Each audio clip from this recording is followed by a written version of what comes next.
Assalamualaikum warahmatullahi wabarakatuh. Selamat pagi anak-anak. Bagaimana kabar kalian hari ini? Semoga selalu dalam keadaan sehat walafiat. Nah, sebelum pembelajaran kita mulai, marilah kita membaca basmalah bersama-sama agar pembelajaran berjalan dengan lancar. Bismillahirrahmanirrahim. Baik anak-anak, pembelajaran kita hari ini adalah tema 2, subtema 2, pembelajaran kelima. Yang tujuan pembelajarannya adalah yang pertama, siswa mampu mengidentifikasi berbagai penyakit yang berhubungan dengan organ pernapasan pada manusia. Yang kedua, siswa dapat menjelaskan informasi terkait pertanyaan apa, siapa, di mana, mengapa, dan bagaimana. Dan yang ketiga adalah siswa dapat menceritakan karya tari daerah dengan menggunakan program. Baik anak-anak, untuk materi yang pertama yaitu tentang penyakit pada organ pernapasan bagian kedua. Selain penyakit yang disebabkan oleh cemar, kemudian asma, TBC, influenza, flu burung, dan virus COVID-19, ada juga beberapa penyakit yang mengganggu sistem pernapasan yang lain, yaitu emfisema, kanker paru-paru, dan bronkitis. Baik anak-anak, untuk yang pertama adalah emfisema. Tahukah kalian apa yang dimaksud dengan emfisema? Emfisema adalah kerusakan jaringan di sekitar saluran bronkiolus dan alveolus. Gejala penyakit emfisema yaitu penderita mengalami sesak napas yang begitu hebat karena terperangkapnya udara di dalam alveolus dan tidak maksimalnya pertukaran antara udara di dalam paru-paru. Penyakit emfisema disebabkan oleh polusi udara dan zat-zat berbahaya yang ada di dalam rokok. Nah, bagaimana cara pengobatan penyakit emfisema?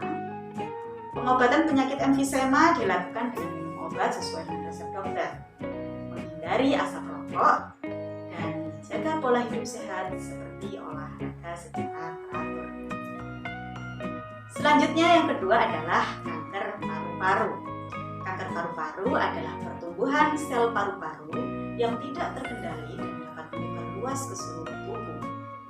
Penyakit ini disebabkan oleh zat-zat berbahaya yang ada di dalam rokok. Gejala penyakit kanker paru-paru yaitu batuk terus-menerus hingga menjadi batuk berdarah, berat badan menurun, dan nyeri di dada. Pengobatan penyakit kanker paru-paru dilakukan dengan kemoterapi dan radioterapi. Yang ketiga, bronkitis. Bronkitis adalah gangguan pada cabang batang tenggorokan akibat infeksi.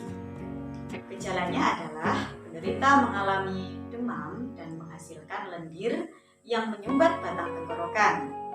Akibatnya penderita mengalami sesak napas. Nah, materi selanjutnya adalah menjelaskan informasi terkait pertanyaan apa, siapa, di mana, mengapa, dan bagaimana. Nah, Bu Lolita akan menjelaskan satu dulu ya, yaitu pertanyaan apa. Apa itu menunjukkan penjelasan mengenai suatu hal atau benda. Jadi contoh pertanyaannya seperti ini. Apa penyebab penyakit emfisema? Dan jawabannya adalah penyakit emfisema disebabkan oleh polusi udara dan zat-zat berbahaya yang ada di dalam rokok.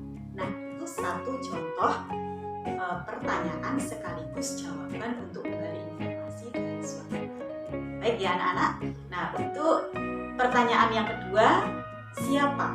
Siapa menunjukkan penyebutan nama orang, jabatan, atau pekerjaan.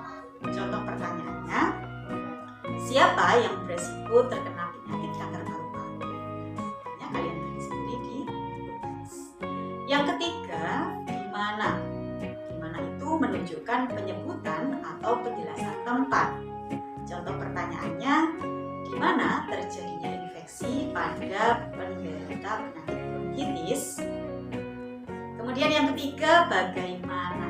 Bagaimana itu menunjukkan keterangan cara atau proses penjelasan ciri-ciri atau penjelasan karakter tokoh. Contoh pertanyaannya, bagaimana kondisi paru-paru pada penderita tuberkulosis? Jawabannya kalian cari sendiri ya. Kemudian yang terakhir, mengapa? Mengapa menunjukkan penyebutan alasan atau sebab dalam suatu cerita. Contohnya, mengapa penderita TBC bernafas dengan terengah-engah? Nah, anak-anak, untuk menjaga organ pernafasan kita agar terhindar dari berbagai penyakit, maka kita harus melakukan olahraga secara teratur.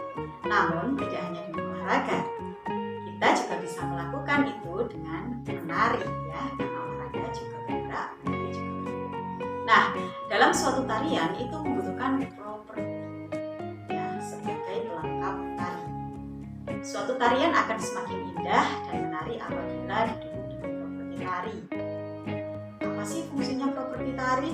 Nah, properti tari itu berfungsi untuk membedakan jenis tarian dan sebagai aksesoris menari. Dengan menggunakan properti, dapat menyampaikan ide dan makna gerakan dalam tariannya, sehingga mudah dipahami oleh penonton. Nah, contoh properti itu seperti apa sih dalam suatu tarian? Seperti topeng, kuda lumping, kipas, payung, dan piring.